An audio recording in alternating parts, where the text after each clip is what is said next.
Hello and welcome to this special edition of Inside Sports. I'm your host, Todd Blackstock. Well, today we're on location of downtown St. Louis at the City Museum, where we're going to introduce you to one of the top performers of Circus Flora. Plus, we're going to introduce you to a man whose directive in life is to help inner city kids through the sport of wrestling. So stay tuned for this and much more coming up next on Inside Sports.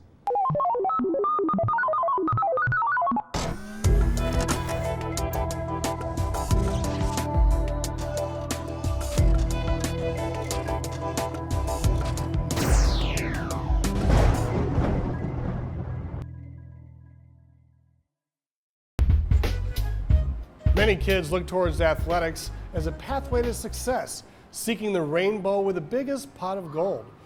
Usually sports like football, basketball, and baseball. But there's a sport that's been around for centuries, and a man in the inner city who's reintroducing the sport of wrestling to kids. Let's take a look.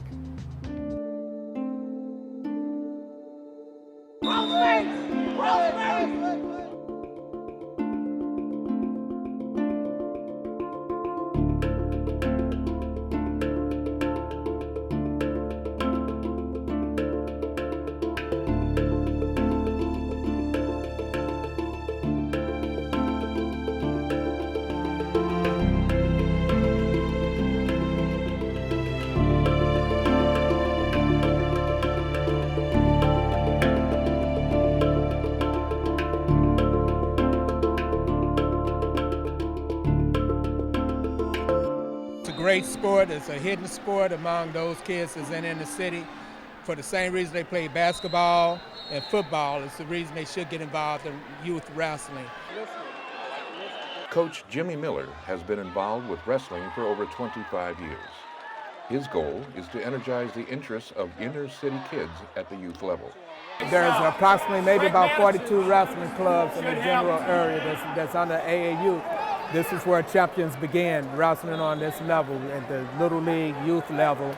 That's when they become real wrestlers because they have more mat time, and that's what's going to make them great wrestlers. And those that prevail will keep with the program until they go through high school and graduate, and hopefully wrestle on a collegiate level or even on the Olympic level. In the city, Jimmie Miller is taking the lead there, and we're working with him to bring wrestling back to the city. The city used to have great high school wrestling, and now their programs are suffering because they don't have the youth programs that the county and St. Charles County have.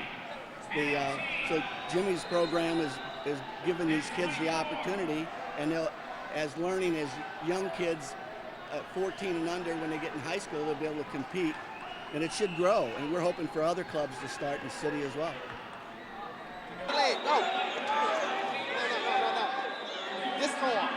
And Coach Corey Hubbard believes most kids are not aware of the sport until they arrive in high school. What we're trying to do in the city, we're trying to bring more African-American kids into the sport of wrestling. And that's the whole purpose of doing it. It's a very underground sport. People don't really know about it until they actually get to high school. And it's a beautiful sport. Inner city kids aren't the only ones entering the ring. 5 or 8 years or so, the number of women increasing in wrestling has been tremendous. Barb Brunette, a referee, has noticed a rise in female participation over the last 5 to 8 years, which can be attributed to such factors as Title IX and women wrestling sanctioned as an Olympic sport.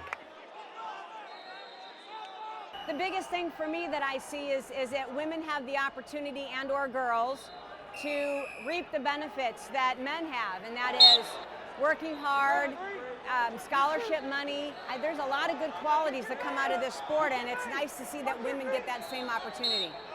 They get the same opportunity, but is it at the same level? There are only 4 states, Texas, Hawaii, Washington, and California, that sanction state tournaments for high school girls.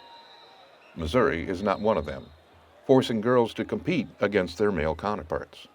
Girls actually like that setting because they feel that it's level playing ground and it's girls versus girls, and they don't encounter what they think is some of the outside influences that come when you wrestle guys. Brunette also addressed the obvious physiological differences between the sexes. They are different. It doesn't mean, though, that she doesn't either have the right to be there or can work equally as hard and overcome those things that make her different. There are certain things in females, though, and I think you'll agree, that they can do a little better. It's difficult to turn a female. Her body is different, and it's much harder to turn that girl. So I think there's advantages to being the female as well as the disadvantage. Some form of wrestling can be traced back 15,000 years. It was one of the original sports in the first modern Olympic Games in 1896. Yet, with the advent of wrestling as entertainment, it changed the perception of the sports. When you talk about wrestling, they think about the WWE, they think we got a big ring out here and big shiny belts and stuff like that, but it's really not like that. It's serious. It's not one of those play fantastic things you see on TV. All those involved believes that there are intrinsic values to be gained if the young grapplers stick with the sport. It's a great opportunity not only when they get into high school, but there's opportunities for college scholarships and nothing else, self-esteem and character building and discipline that goes along with that sport. There's a great success rate for those individuals that do go to college on scholarship in wrestling. There's no reason that a female cannot gather the same lifelong effects of this sport, the intuitiveness, the hard work, the effort, the motivation. Women can get the same lifelong skills out of it that men can. From getting off the mat to raising their arm in victory, having access to youth programs like these will enable kids to have a head start in a wonderful sport. What a compelling story. It's amazing how you see how the kids can get involved in wrestling and try to make something of their lives. And right now we're going to introduce you to a gentleman that's changing lives in the inner city. Right now we have with us the director of Beat the Streets and the executive director of Wrestling for Kids, Mr. Jimmie Miller. Jimmie, thanks a lot for joining us today. Thank you very much for having me. It's an honor to sit here with you, an individual like yourself who's dedicated yourself and those around you to helping the kids in the inner city. And wrestling is your venue right now. Why is it wrestling, and what is wrestling doing to help the kids in the inner city here in St. Louis? Well, Wrestling for Kids is a sport that is perhaps the oldest sport. It's the first sport throughout the world. Abraham Lincoln was a wrestler. George Stephanopoulos on Good Morning America was a wrestler. It's a venue that teaches the kids self-confidence, discipline, and respect for others, particularly their peers.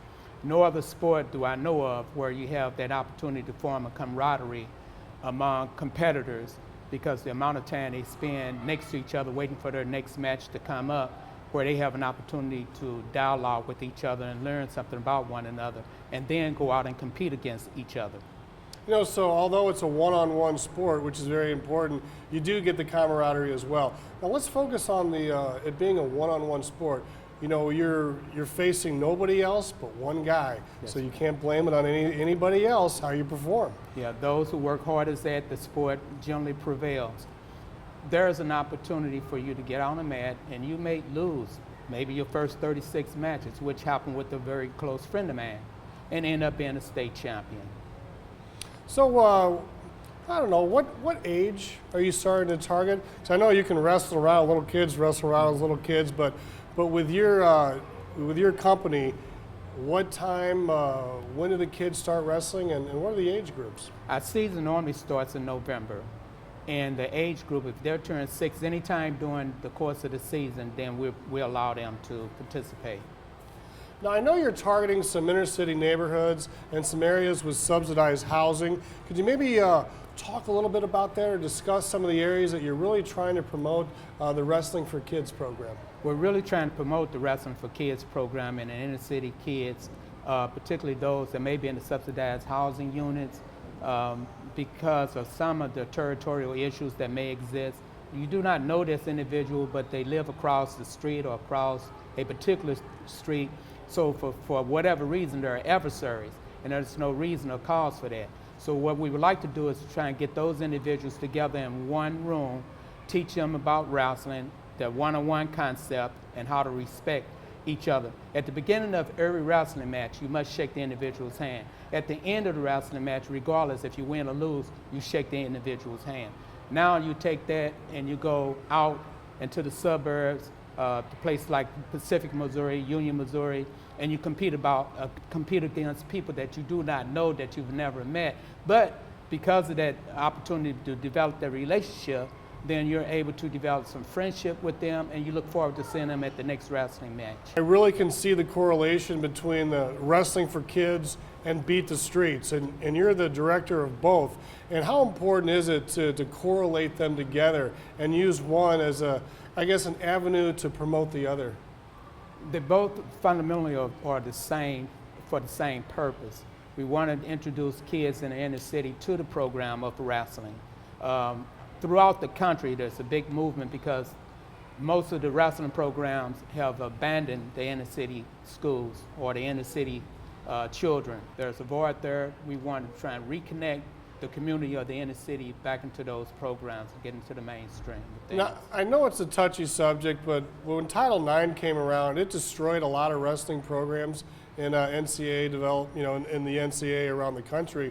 But with the addition to women wrestling right now, some opportunities have opened up, haven't they? A lot of opportunities that's opened up for girls. Presently, there are absolutely no female wrestlers in the inner city, 0. However, Missouri Baptist, Lindenwood College gave full scholarship to female wrestlers last year. The last Olympics, they made women wrestling an Olympic sport. Approximately, there's a little greater than 2,000 females that are competing as it stands.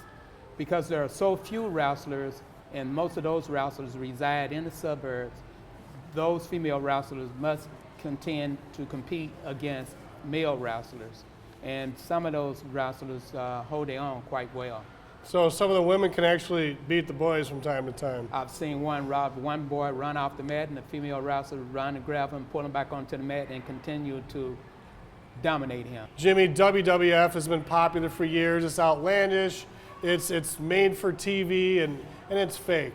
But an offshoot of that, and something pretty entertaining, is the UFC, Ultimate Fighting right now. I mean, that is hot. And a lot of those kids and a lot of those individuals that are involved with that, they utilize serious wrestling techniques, don't they? You can always tell someone who's been really versed in wrestling and your MMA. And the majority of your individuals involved in the MMA and the WW, those individuals were perhaps state champions in wrestling or national collegiate champions in wrestling. Cochran, O'Fallon Place, the Jeff Vanderloo, Carr Square Village, Lafayette Townhomes, College Hill, Peabody Darce Webby. Those are some areas that you're targeting right now to get some funding and to get some participation. But if you're from outside those areas, you can certainly participate. Yes, without a doubt. It's not restricted to those geographical boundaries. We will accept kids that come in from wherever. There are a number of kids that are bused, that attend school outside the inner city. There are a number of kids that live in the inner city, that live outside the inner city, but they attend school here within the city limits. So they are welcome. If someone wants to maybe participate or help out with your Wrestling for Kids program, what do they need to do? They can contact Jimmie Miller, or they can look on the website, www.wrestlingforkids.org. And my number is 960-4905, area code 314. So you can use that same information if you want to maybe perhaps participate, because I guess your season's coming up here in November. And it goes from November until? Our active season's like from November to about the end of March. Have you seen firsthand how being involved with the wrestling program can maybe help the kids steer away from gang violence or drugs on the street, or maybe just living a better life? Yes, there's been a number of individuals that it had not been for wrestling, they perhaps would have been in the streets, or I should say that the streets would have captured them. But this gives them a venue, and as we mentioned before, it develops a certain amount of respect for the other person that you compete with. Wow, very nice. Jimmie Miller, thank you very much, and God bless you, and good work. Thank you. Really appreciate it. We're going to go ahead and take a quick break right now on Inside Sports, but stay with us because we have a circus performer, a third generation one at that, who stars for Circus Flora, and he's going to tell us a little bit about the training that makes him such a top athlete. Stick around, we'll be right back on Inside Sports after this.